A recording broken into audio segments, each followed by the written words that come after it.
नमस्कार दोस्तों, आप सभी का एक बार फिर से स्वागत है हमारे चैनल दुर्गा भक्ति मार्ग में।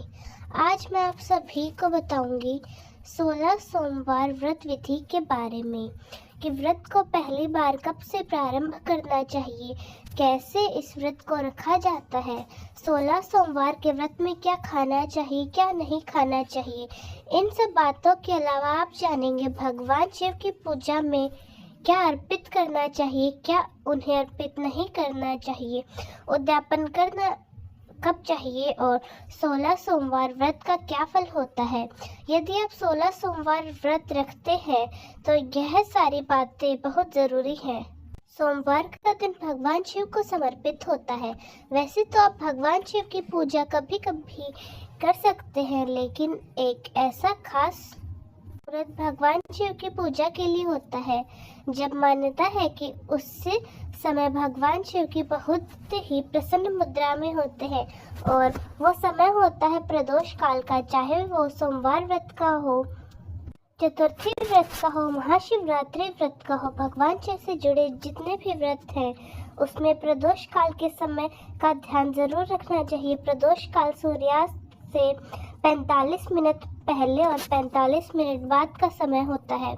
यदि आप कोई भी खास मनोकामना रखते हैं, आपकी कोई खास इच्छा है, तो आप उसकी पूर्ति के लिए इस समय में पूजा करें। इस समय में किसी खास मंत्र का जाप करना चाहिए और कुछ भी ना कर पाए तो इस समय आप शिवलिंग पर यदि एक लोटा जल्दी सच्चे मन से अर्पित करें और अपनी मनोकामना भगवान शिव के सामने दोहराते हैं तो भगवान शिव उस मनोकामना को जरूर पूर्ण करते हैं।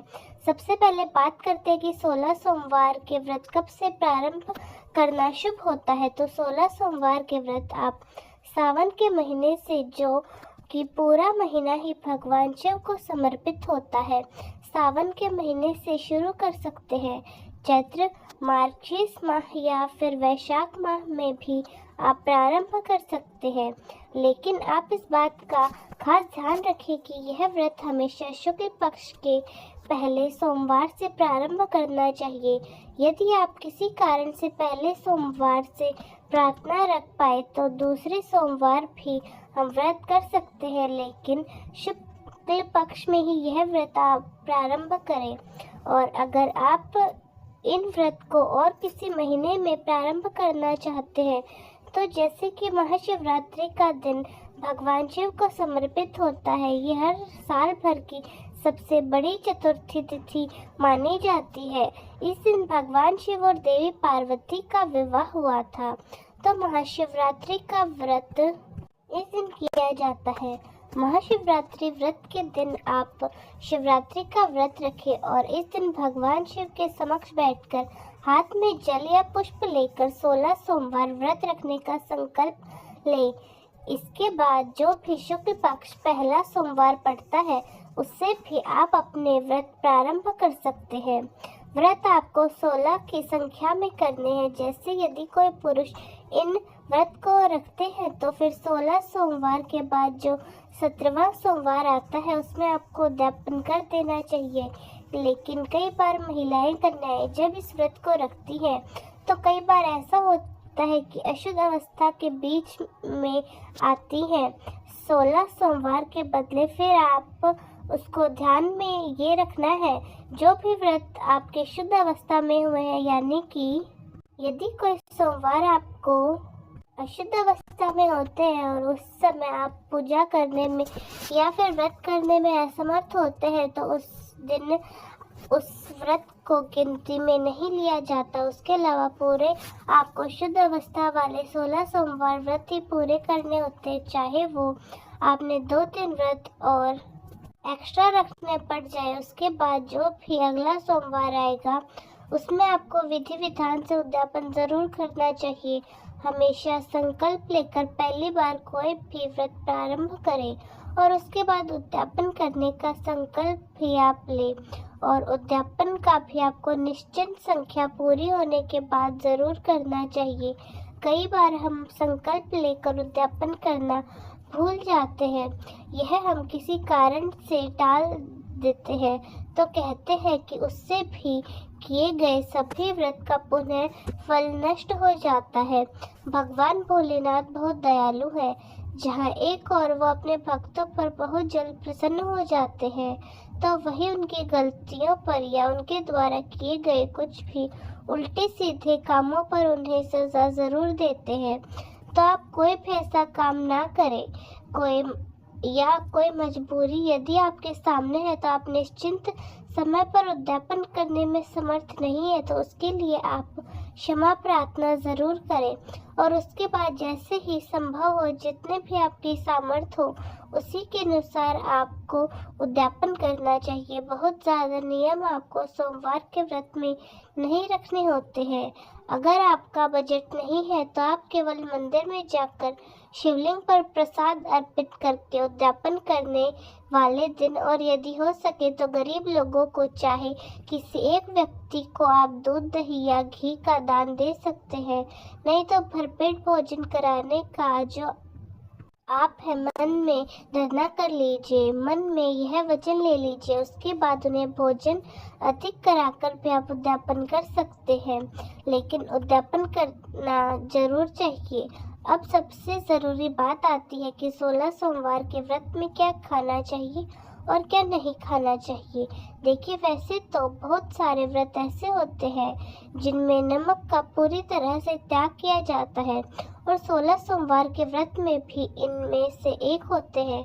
कई बार ऐसा होता है कि लोगों की बहुत इच्छा होती है कि हम भी इन व्रत को रखें, हमारी कोई खास मनोकामना है, उसकी पूर्ति के लिए हम व्रत तो रखना चाहते हैं, लेकिन किसी कारण से नमक का सेवन हमारे लिए बहुत ज़रूरी हो जाता है।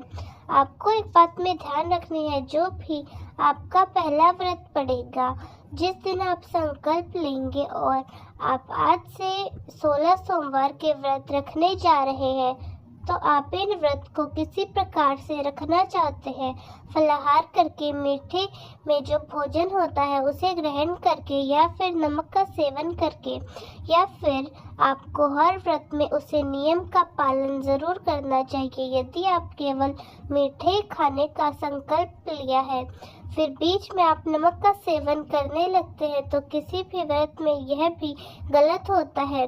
तो यदि आपको बहुत ज़्यादा ज़रूरी है तो केवल आप सेंधा नमक का सेवन उसी समय पर रोक सकते हैं, और जब उसके लिए बहुत ज़्यादा मजबूरी हो, मीठे भोजन से आपके परहेज हो, या फिर पूरी कोशिश करें आप इन व्रत में केवल फल या फिर ड्राई फ्रूट्स या दूध दही आदि का सेवन ही करें।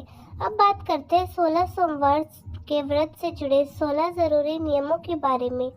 यदि किसी के विवाह में कोई परेशानी आ रही हो, कोई व्यवसायिक जीवन में परेशानी हो, या फिर किसी को मनचाही नौकरी ना मिल रही हो, तो किसी को संतान का सुख नहीं मिल रहा हो, किसी के विरोधी बहुत ज़्यादा परेशान कर रहे हो, कोई आर्थिक समस्याओं से बहुत ज़्यादा परेशान हो, कोई बहुत ज़्यादा कर्जे में डूबा, जैसी भी समस्या है उसके निवारण के लिए उसी प्रकार से अपनी इच्छा दोहराकर इन व्रत को प्रारंभ कर सकते हैं। सोमवार के व्रत में भगवान शिव सहित पूरे शिव परिवार की पूजा की जाती है और शिवलिंग का पूजन जरूर करना चाहिए। आसपास के शिव मंदिर में अगर आपके आसपास शिव मंदिर ना मिल पाए तो उस स्थिति में भी आप पूरी कोशिश करें कि आप पार्वती शिवलिंग बनाकर घर पर पूजन करें। बहुत से लोग अपने घरों में शिवलिंग नहीं रखते क्योंकि शिवलिंग की पूजा से बहुत ज़्यादा ज़रूरी नियम होते हैं, तो इसलिए अधिकतर लोग नहीं रखते होंगे। तो ऐसे में आप ये काम कर सकते हैं कि सोमवार व्रत के दिन सुबह जल्दी उठकर इस नया आदि सेलिब्रेट होकर अपने ही घर के किसी गमले में या जहाँ पर आप भी साफ मिट्टी रखते हो उसे छान लें और उसे गंगा जल से शुद्ध करें।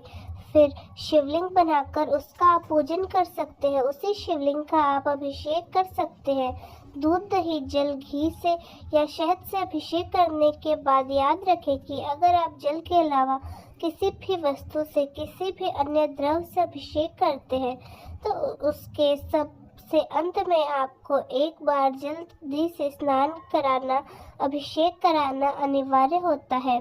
कभी भी दूध, दही और घी या फिर फलों के रस के बाद शिवलिंग को ऐसे नहीं छोड़ा जाता, पर जल्दी से अभिषेक जरूर करना चाहिए। शिवलिंग पर हल्दी अर्पित नहीं की जाती और उसके अलावा आपको खास बात का ध्यान रखना है कि शिवलिंग की पूरी परिक्रमा भी नहीं की जाती।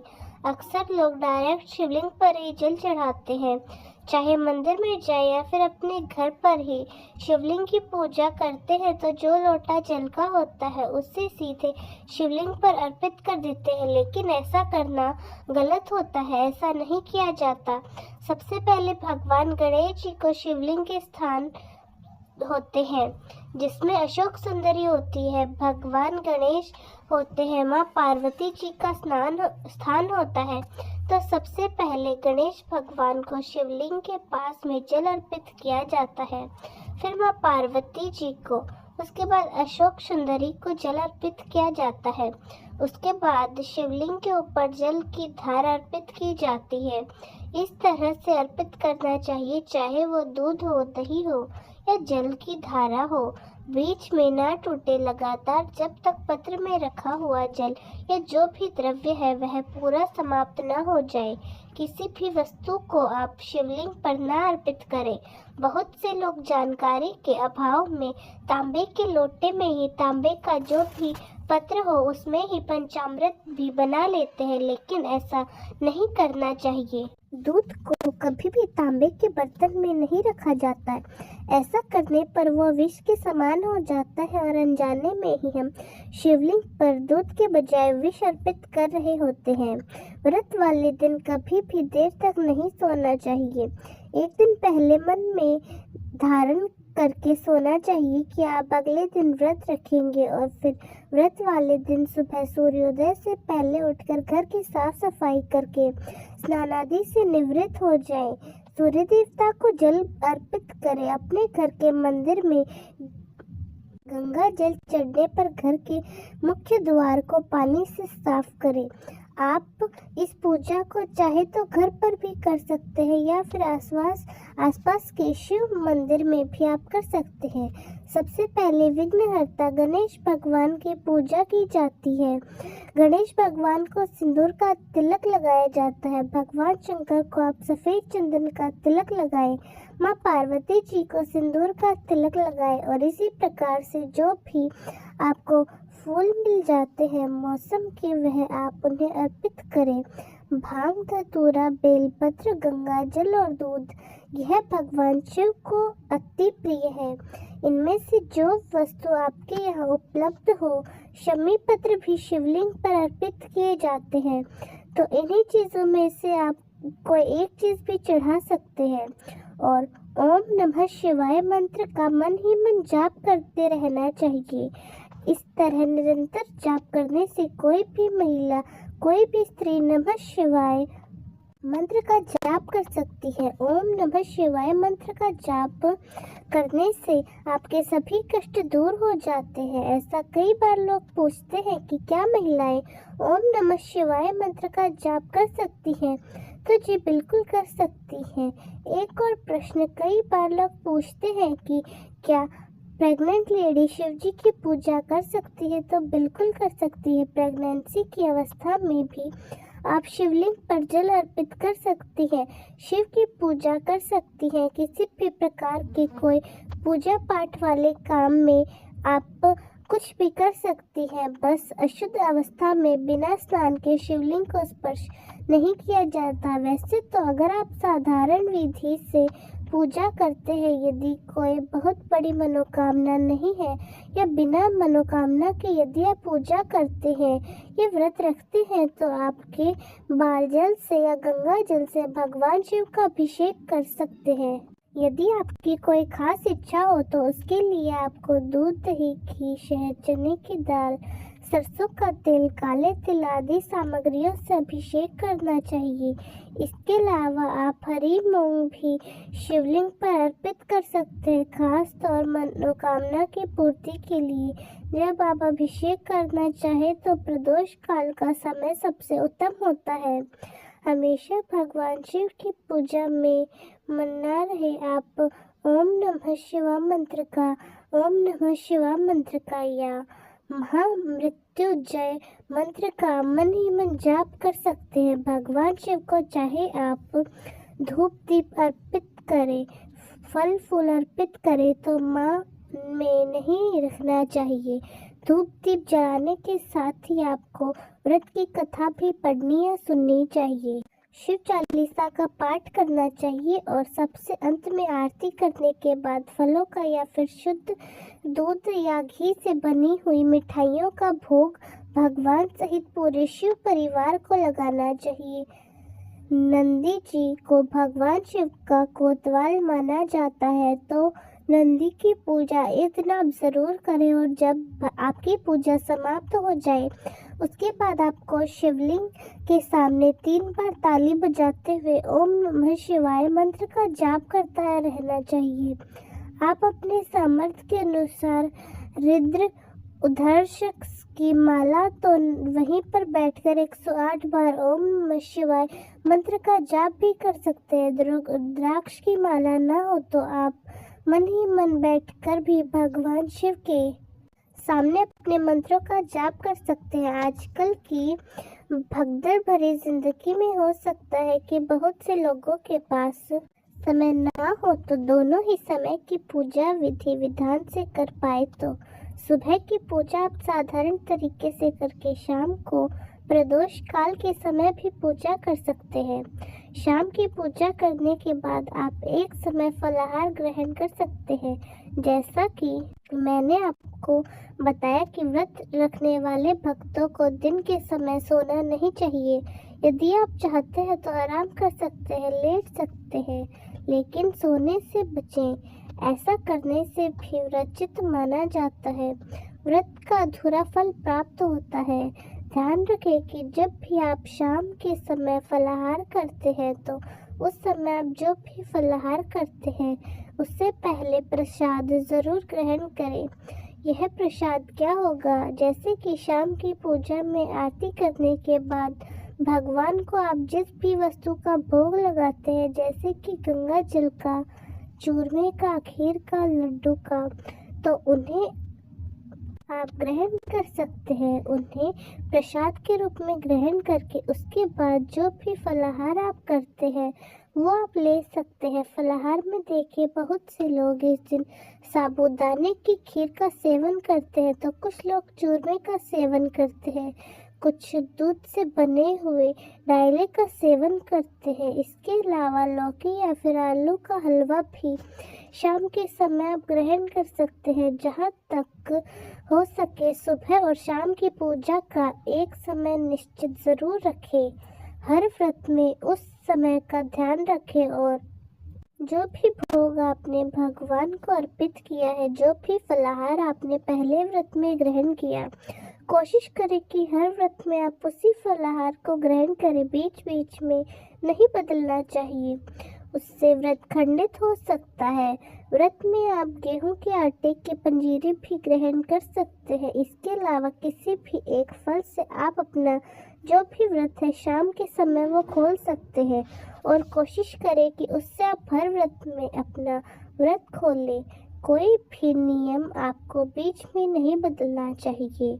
आप जाने उद्यापन के बारे में, तो 17वें सोमवार को उद्यापन किया जाता है। उद्यापन विधि हो सके तो आप घर पर पंडित जी को बुलाकर करवा सकते हैं। उद्यापन भी उसी समय करना चाहिए जिस समय आप हर सोमवार को पूजा किया करते हैं। उद्यापन के दिन हवन आदि जरूर करना चाहिए। हवन आप खीर से कर सकते हैं, काले तिलों से कर सकते हैं और हवन सामग्री से भी आप कर सकते हैं। उद्यापन वाले दिन आपको दान जरूर करना चाहिए। आपकी सामर्थ्य के अनुसार आपको सफ़ेद रंग की वस्तुओं का, जैसे चावल, दूध, दही, घी या दूध से बनी हुई वस्तुओं का या फिर बर्फी आदि का दान भी कर सकते हैं। भगवान शिव की पूजा में रंगों का प्रयोग किया जाता है, तो आप हर सोमवार कोशिश करें कि पूजा करने से पहले आप घर के मंदिर में रंगोली अभी गुलाल भगवान को अर्पित करें। शिवलिंग पर अबीर गुलाल अर्पित करें और उद्यापन वाले दिन आप अबीर गुलाब आदि रंगों को दान में दें। ये भी आप तो दोस्तों कैसी लगी आपको हमारी आज की वीडियो कमेंट्स में ज़रूर बताएं। धन्यवाद।